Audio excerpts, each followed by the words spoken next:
In a relationship that's based on similar values, but there is no physical attraction coming from one party, is that something that can grow over time?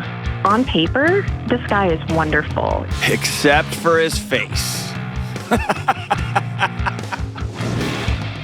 In a relationship that's based on similar values, good, healthy relationship, but there is no physical attraction coming from one party.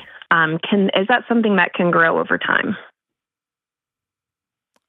Man. Why are you trying to get me canceled? We've had a good run so far, Hannah. So kind of what's going on is there's a guy, and we did actually meet on an online dating app. Oh, yeah. Swipe right. And at my age, I am 43. You said at my age, like you're like as old as Kelly. You're not that old. You're 43. You're like, at my age, like, what was the app? Please say it was Tinder. Please say it was Tinder. It wasn't Tinder. Okay. Unfortunately. All right. Yeah, not my speed. All right. So 43. Did you see him and you swiped right? Yep. So we had a really good bio, and it was funny and intelligent. And I was like, huh, okay. And so we started talking. We matched. We started talking over about the course of a week. And we should really get together for coffee and just kind of go from there. And on paper, this guy is wonderful. He is successful in his career. He has some passions, that he kind of pursues. He's funny. He's compassionate. All this whole checklist that I have, right, in my head. Except for his face. Yeah. Okay.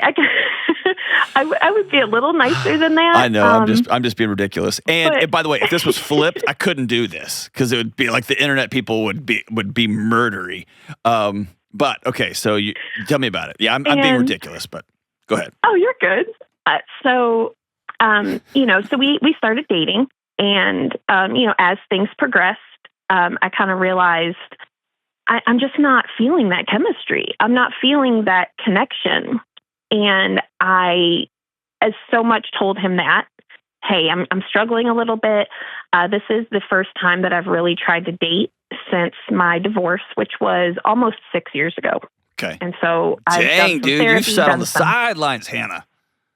I needed to do some healing. Fair. For sure. Good for you. And feel like, all right, I'm ready to get back out there. And so maybe I'm just intimidated. Maybe that has something to do with it.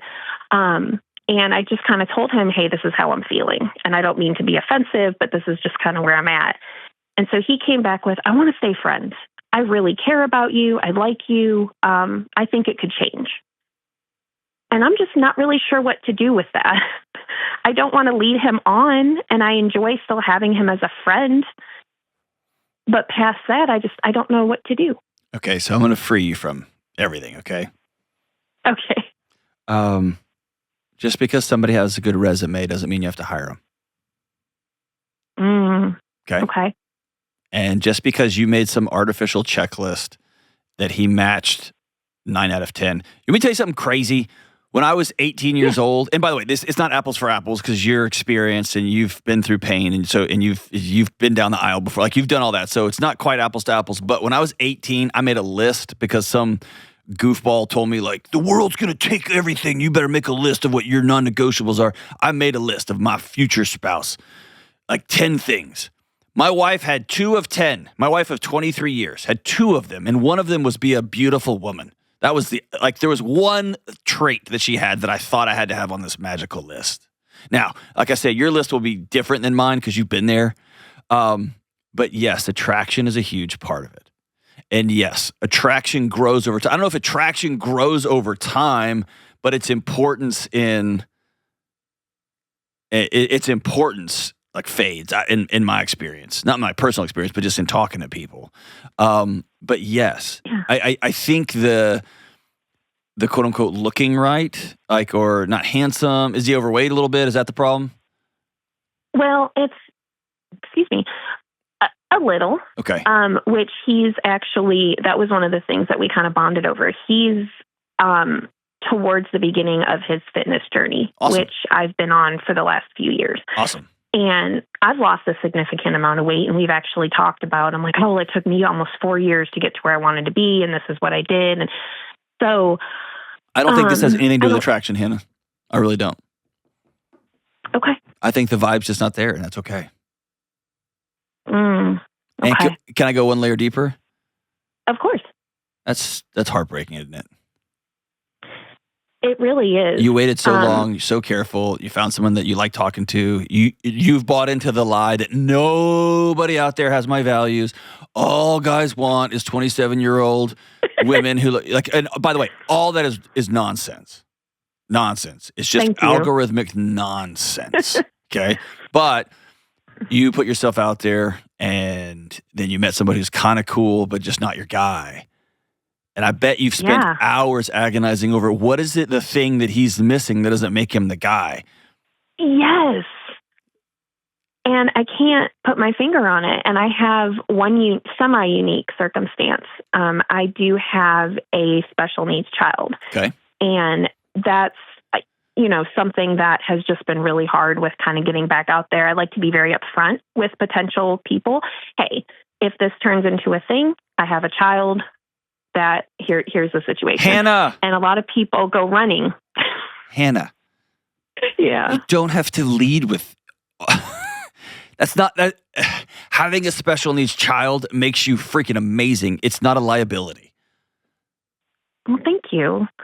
It doesn't feel that way sometimes. I know, because some people are it's not about it being a liability. It's the same as in their world. Like when they say, hey, here's what I'm looking for the next 10, 15, 20, 30 years of my life, caretaking isn't on that list. Now, if somebody says, I think special needs kids are, and they have this whole list of evil things, then I would like to take you to some of my friends who still are professional MMA fighters. And I'd like you to spend a couple afternoons with them, right? That's one thing. But if somebody says, hey, I think you're amazing. My mother is 82 and she's going to be moving in with us. And that's not what somebody wants for the next 30 years of their life. I'm not going to begrudge them that. And Hollywood said, love will find a way, and I'll get on a boat and I'll just meet you and we'll hook up in the back of a car and I'll die for you. That's just not reality.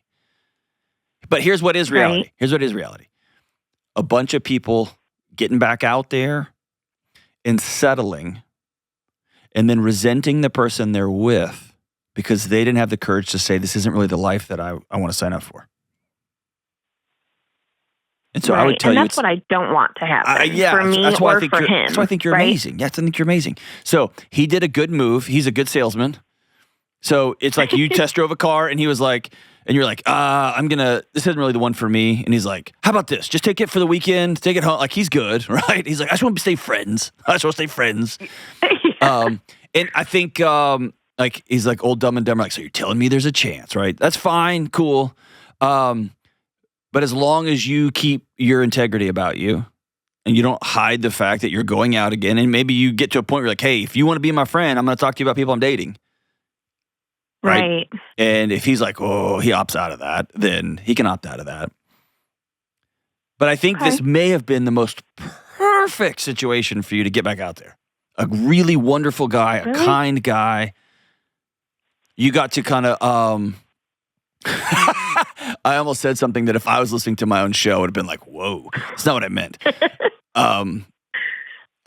You got to go out and hopefully hold hands with somebody and hopefully kiss somebody and hopefully feel you haven't felt somebody else in 6 years, right? Yeah, and so hopefully you got to go do that and exhale. And so now kind of the stars and the sparkliness is kind of wore off and you are remembering, oh, there's a reality to this. There's a day in, there's a day out, there's a picking up somebody's underwear, there's a fight about this, and you got the extra complexity. I've got a child that needs some extra caretaking. And so, cool. It's just not going to be this one. And so it sounds amazing. At least you didn't go back out and fall head over heels for some smoke show and find out he's a serial cheater, or you didn't go out and find another jerk, right? And so, yeah, I mean, that's always the concern. Of course. But here we are. But here we are. I think everybody who's dating needs permission to say, you're awesome, and this just isn't for me. okay. And that's okay. You don't need to apologize for that. Thank you. Is that fair? Yeah, that is absolutely fair. And also, I challenge everybody to be open to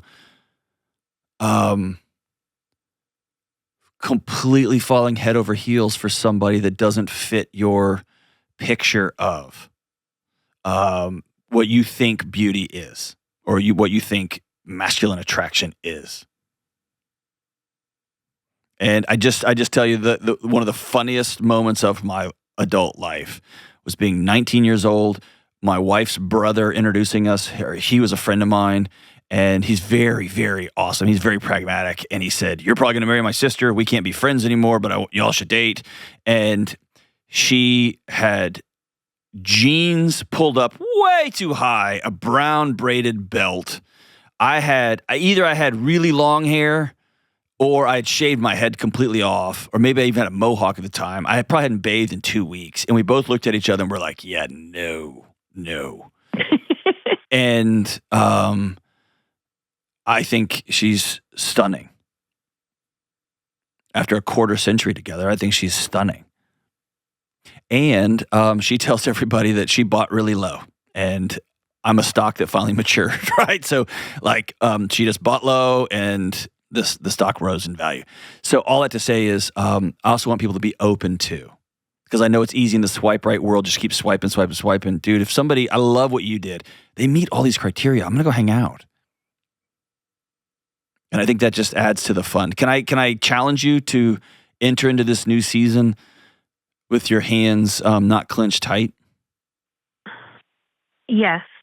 You've done a ton of work. You lost a lot of weight. You did a lot of healing. You know what I want you to have? Have some freaking fun.